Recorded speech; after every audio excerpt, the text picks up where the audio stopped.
There is a dog that looks so much like a wolf that scientists had to run genetic tests to confirm it was actually a domestic breed. A dog so genetically distinct that modern studies place it in a category almost entirely its own, closer to the grey wolf than any other animal we call domesticated. And it exists because one eccentric Dutch breeder spent his entire life trying to fix a problem that nobody else could see. He failed. But in failing, he created something remarkably unique. Leendert Saarloos was born in the Netherlands in 1884, working as a zoologist by day. By obsession, he was a dog man, specifically a German Shepherd man. He loved the breed the way serious working dog people love their dogs. Not as a pet, not as a showpiece, but as a primal partner. A living instrument built for a purpose. And that's exactly why he was worried. By the early 20th century, Saarloos had watched the German Shepherd drift quickly. What had once been a hard, weather-resistant, instinct-driven working animal was being softened by show breeders chasing aesthetics, by kennels optimizing for pet homes over drive, by a culture that increasingly wanted dogs that looked impressive rather than dogs that worked. The working bloodlines were being diluted. Saarloos believed the solution wasn't to find better German Shepherds. It was to go back further, all the way back to the source, or it was just a race to the bottom. In the early 1930s, Saarloos acquired a female Eurasian grey wolf named Fleury from the Rotterdam Zoo. She was from the Siberian branch of the European wolf population. Large, powerful, built for real conditions. He paired her with a male German Shepherd named Gerard van der Fransenum, a classical Prussian-type working dog that represented everything Saarloos valued in the breed. The first litter came.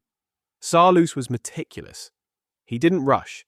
He selected puppies only at 8 months of age, when character and structure could be properly assessed. He wasn't collecting wolves.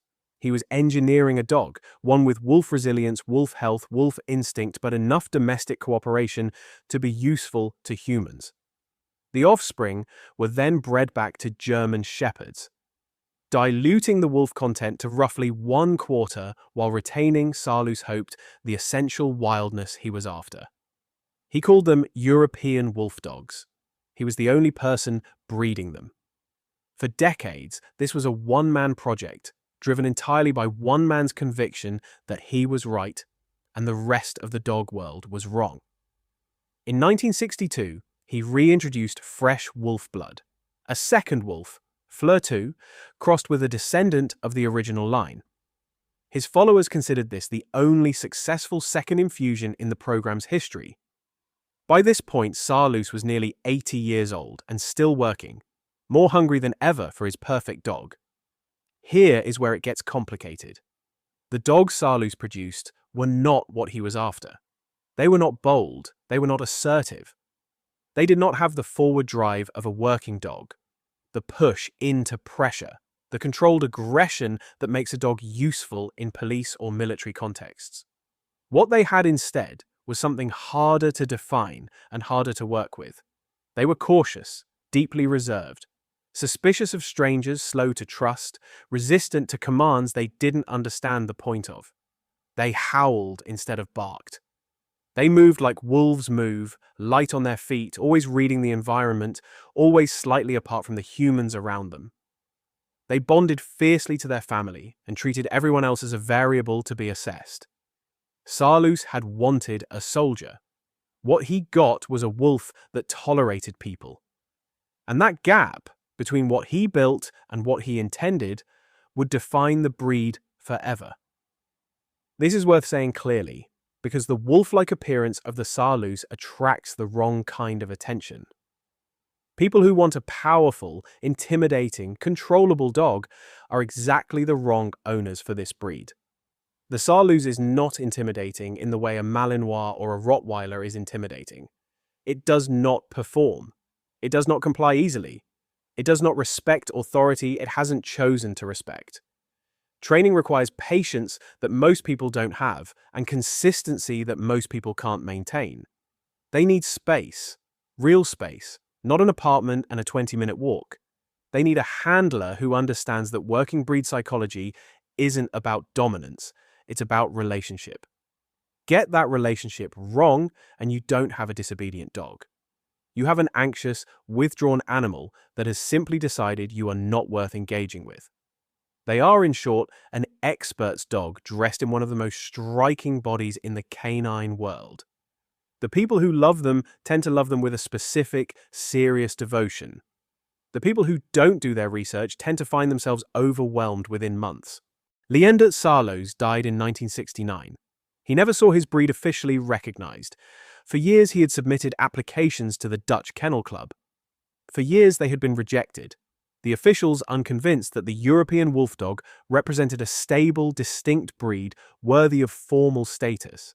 6 years after his death, they changed their minds. In 1975, the Dutch Kennel Club recognized the breed and renamed it the Saarloos Wolfhond, the Saarloos Wolfdog, in honor of its creator. International recognition from the FCY followed in 1981. And in April 2026, the breed was added to the American Kennel Club Foundation stock service, its first formal foothold in the United States. The man who was told no for decades is now permanently attached to the name of a recognized international breed. That's not nothing. Modern genetics gave Saarloos the last word fairly recently. A 2015 DNA study found that the Saarloos Wolfdog shows more genetic association with the grey wolf than any other breed on Earth.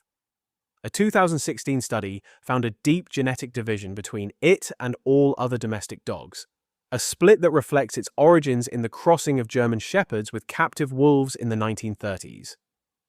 A 2019 genomic analysis put grey wolf ancestry at somewhere between 18 and 33%. For context, most breeds that claim wolf heritage have essentially none that modern testing can detect. The Saarloos carries it in measurable, documented quantities. Science confirmed what Saarloos spent his life arguing. This animal is genuinely different. There is also a harder story underneath that data. The breed's small founding population created significant inbreeding problems. By 2010, the Dutch breed clubs were in serious discussions about genetic intervention. Studies showed the population was dangerously related. A controlled outcross program was approved in 2012, a careful, structured effort to widen the gene pool without destroying the breed's essential character. The wolf blood that made the breed remarkable also made it fragile. Leendert Saarloos never got his working dog. What he got instead was a breed that exists in a category almost entirely its own. Not quite domestic, not quite wild, recognized by science as something genuinely apart from the rest of the dog world. He wanted to build a soldier. He built a reminder. A reminder that you can shape a living thing and direct it and select for it across decades. But you cannot fully overwrite what something is. The wolf remembers.